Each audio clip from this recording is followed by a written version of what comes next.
مثل ما الآن شفنا حطيناها الآن، حطيناها بالقصدير، ضبطناها بالقصدير وسوينا لها تنسيم بالسكين.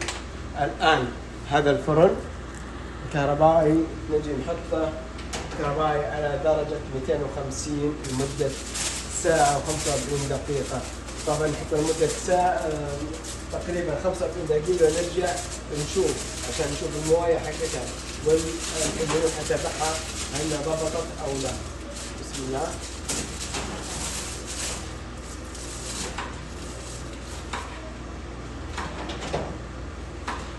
ونجي نعود على الصينية الثانية نفس الحكاية برضو، نجي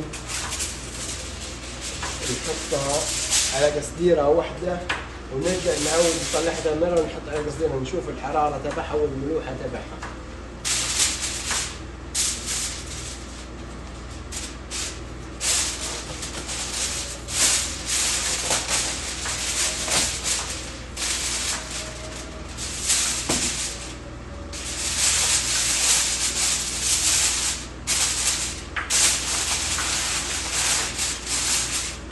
طبعا هذه لها الصينية لها غطاء، نكتمها بالغطاء تبعها.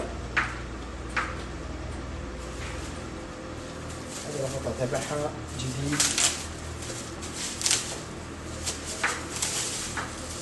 تعال جميلة اغسل لي الغطاء هذا. جميلو جميلو صديقي صديقي جميلو، تعال يا جميلو. معلش لابد تطب فيها شوية فلة. تعال تعال فك هذا البلاستيك وسوي غسيل مضبوط. تقعه؟ اوكي يلا فكها. ايوه